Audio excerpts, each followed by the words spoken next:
ग्वालियर में 5 गनशॉट से ऐसी सनसनी मची जिसकी बारूद हवा में महक रही है। अरविंद ने अपनी लिव इन पार्टनर पर बेवफाई का आरोप लगाया और फिर सड़क पर सरेआम गोली मार दी।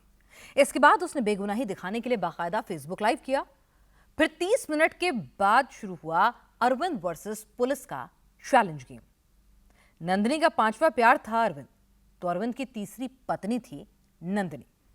इस प्रेम कहानी में अंतिम अध्याय ग्वालियर की सड़क पर खून से लिखने की क्यों नौबत आ गई। अरविंद और पुलिस के खेल का क्या नतीजा निकला, कहानी आप खुद देखिए, बेहद खौफनाक है।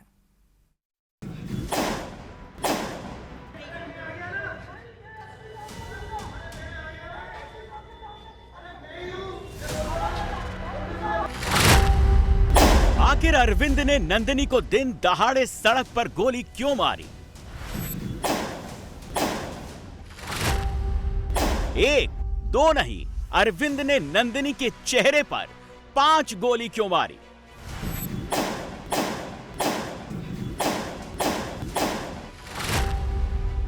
आखिर नफरत की किस आग में जलकर अरविंद ने नंदिनी की नृशंस हत्या कर दी? ग्वालियर में भरी दोपहरी में अरविंद ने नंदिनी को गोलियों से सड़क पर सबके सामने भून दिया।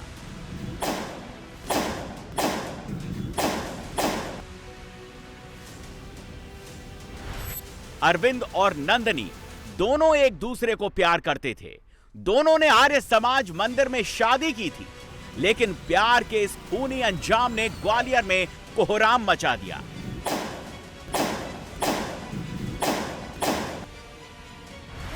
सड़क पर पड़ी ये नंदिनी है। अरविंद ने नंदिनी का मर्डर कर दिया और फिर हंगामा ऐसा किया कि पुलिस हो या फिर कोई इंसान, नंदिनी के पास तक भी कोई नहीं जा सका।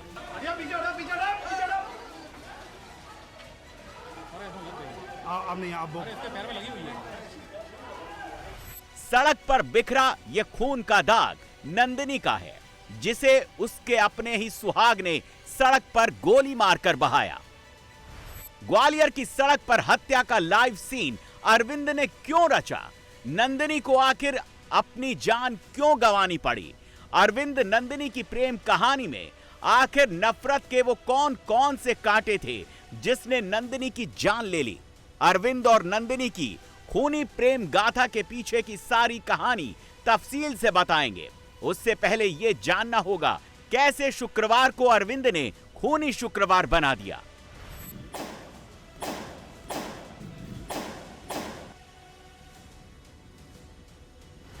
अरविंद ने नंदिनी को 5 शॉट में ही मौत के घाट उतार दिया, लेकिन उसके बाद करीब आधे घंटे तक वो नाटक खेला जिसमें दहशत थी, खौफ था, कोहराम था और पुलिस की जीत थी।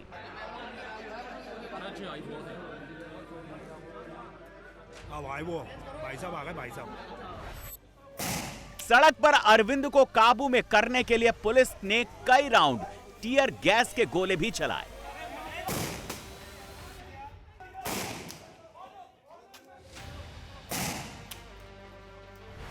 लेकिन अरविंद बंदूक छोड़ने और सरेंडर करने के लिए तैयार नहीं होता। वो भी पुलिस की टीम पर फायर करता है।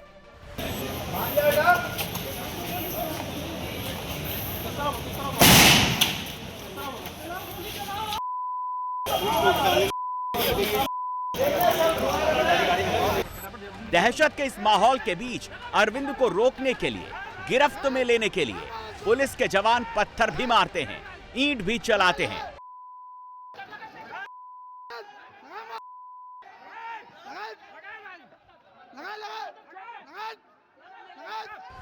लेकिन अरविंद का अवैध असलहे लहराकर दहशत फैलाने वाली नौटंकी जारी रहती है।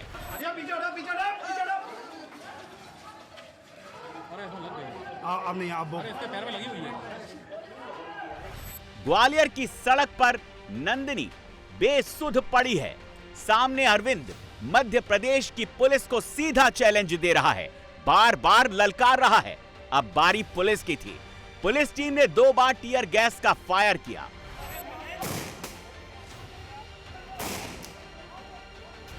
फिर टीम के जवानों ने अपने लाइसेंसी हथियार निकाल लिए। पुलिस टीम ने पहले पत्थर से वार किया, फिर लोगों ने भी दहशतबाज अरविंद पर पत्थर चलाए।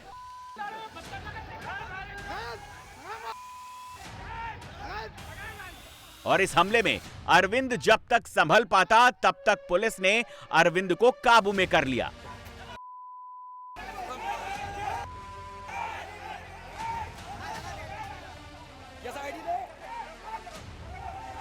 अरविंद को पकड़ते ही पहले पुलिस टीम ने दीवार में भिड़ाकर उसे गिराया, फिर असलहा छीना।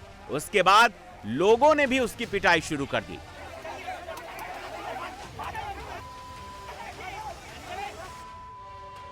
भीड़ के साथ कुछ पुलिस वाले भी उसे पीटते रहे। लात, घूंसे और प्लास्टिक के पाइप से आरोपी अरविंद की पिटाई की गई। अरे सामने से हटो यार, भाई, हाँ? अरे सामने हटो, सामने से हटो, सामने हटो यार। भीड़ बढ़ता देख पुलिस ने ये देखिए, एक ने कमर से उसे पकड़ा और दूसरे ने पैर उठाकर उसे वहां से टांग कर ले गई और सीधे अरविंद को पुलिस की जीप के पीछे लाद दिया गया। अरविंद बदहवास सा बेहोशी की हालत में था। नौटंकी कर रहा है, नौटंकी कर रहा है, लट्ठू दे जा हमें। हाँ। पुलिस टीम ने अरविंद को काबू में करके उसे जीप में लाद कर थाने भेजा। इसके बाद नंदिनी को पुलिस गाड़ी के जरिए तुरंत अस्पताल की ओर रवाना किया, जहां इलाज के दौरान नंदिनी की मौत हो गई। अरविंद ने 315 बोर के कट्टे से 5 फायर किए। 4-5 गोली नंदिनी के जबड़े में लगी। गले और सिर से काफी खून बहा। अस्पताल में नंदिनी की मौत हो गई। 30 मिनट के इस पूरे सनसनीखेज क्राइम सीन में अरविंद एसपी के सामने सरेंडर की शर्त रखता रहा। इस दौरान जब पुलिसकर्मी उसकी तरफ बढ़ते तो वो पुलिसकर्मियों को ही बंदूक लेकर दौड़ा देता।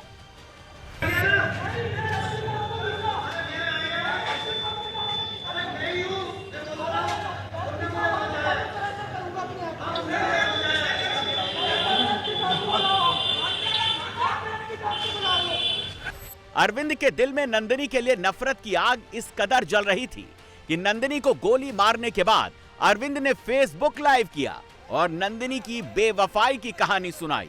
नंदिनी के मर्डर के मोटिव को बताया। भाइयों, इसने मेरे ऊपर झूठा केस लगाया था अपने बॉयफ्रेंड के कहने पे। उसका नाम है अंकुश, वो भी इसके साथ में भग गए। अंकुश कल्लू, आ जाओ भैया बगल में सुन लो। अरे भैया तुमसे दुश्मनी नहीं है, इसकी करतूत बता रहा हूँ मैं बस। इसका एक बॉयफ्रेंड है, वो बच गए दोनों। ये मेरी पत्नी है और मेरे ऊपर झूठा केस लगाया। कल्लू नाम है, वो लड़का खड़ा है पीछे, कल्लू। फेसबुक लाइव के जरिए अरविंद ने नंदिनी के मर्डर का क्लू दिया और पूरी बेवफाई की कहानी बताई, जिसमें 4 किरदार सामने निकल कर आए। नंदिनी अरविंद की पत्नी मृतक, अरविंद नंदिनी का पति आरोपी, कल्लू पांचाल नंदिनी का प्रेमी, अंकुश पाठक नंदिनी का प्रेमी। अरविंद का आरोप है कि नंदिनी बेवफा थी। वो अपने 2 प्रेमी अंकुश और कल्लू के साथ पुलिस में शिकायत करने गई थी और इस लाइव मर्डर के वक्त भी उसके दोनों प्रेमी कल्लू और अंकुश घटना स्थल पर ही थे। ग्वालियर में आखिर अब पुलिस नंदिनी मर्डर केस में अरविंद से पूरी पूछताछ कर रही है, लेकिन अरविंद ने नंदिनी को लेकर जो खुलासे किए हैं वो बहुत ज्यादा संगीन है। अरविंद के आवेदनों के अनुसार नंदिनी झांसी के चिरगांव की रहने वाली थी। अरविंद के साथ प्यार का यह उसका 5वां रिलेशन था। 10 साल पहले नंदिनी की शादी दतिया में हुई थी। गोटीराम केवट के साथ नंदिनी की शादी हुई थी। अरविंद ने आगे आरोप लगाए कि शादी के बाद भी नंदिनी के गोटीराम केवट के दोस्तों के साथ अवैध संबंध थे। 2017 में नंदिनी निमलेश सेन की हत्या के केस में जेल गई। 4.5 साल तक जेल में रही और 2022 में जब जेल से रिहा हुई तब वो ग्वालियर आई और उसने वहां अपना पार्लर खोल लिया, जहां वो अरविंद के संपर्क में आई। फिर अरविंद और नंदिनी में प्यार हुआ। अरविंद से शादी से पहले भी नंदिनी को एक बच्चा था जो वो अपने दादा के साथ रहता है। अरविंद ठेकेदारी का काम करता था। 2023 में मुरार के आर्य समाज मंदिर में नंदिनी से अरविंद ने शादी कर ली। अरविंद की भी नंदिनी से यह तीसरी शादी थी। पूर्व पत्नियों से अरविंद के बच्चे हैं, लेकिन बिना तलाक लिए लिव इन में रह रहे अरविंद और नंदिनी के बीच कुछ दिन बाद ही झगड़े होने लगे। विवाद हुए तो नंदिनी ने अरविंद पर थाना सिरोल में 3 मामले और विश्वविद्यालय थाने में कुल 4 मामले दर्ज कराए। इनमें 17 नवंबर 2024 में सिरोल में पति अरविंद परिहार पर उसे और उसके बच्चे मां के साथ कार से कुचलकर मार देने का मामला भी शामिल है। अरविंद के खिलाफ हत्या के प्रयास में तब केस दर्ज हुआ था। उसे तत्काल गिरफ्तार कर जेल भी भेज दिया गया था। वहां वो लगभग 3 महीने जेल में रहा। हमारे हस्बैंड हैं जो वो एआई से मेरे फोटो मतलब ऐसे गंदे करके न्यूड पिक बना के वायरल कर रहे हैं। और उनकी जो जीएफ है पूजा परिहार जो कि अजयगढ़ की है, फिलहाल निवास वो ग्वालियर में करती है, जो उनकी जीएफ है। और उसको एक बेटा है इसका, और इसकी पहली वाइफ भी है जिसकी शिकायत मैंने 2024 में करी थी।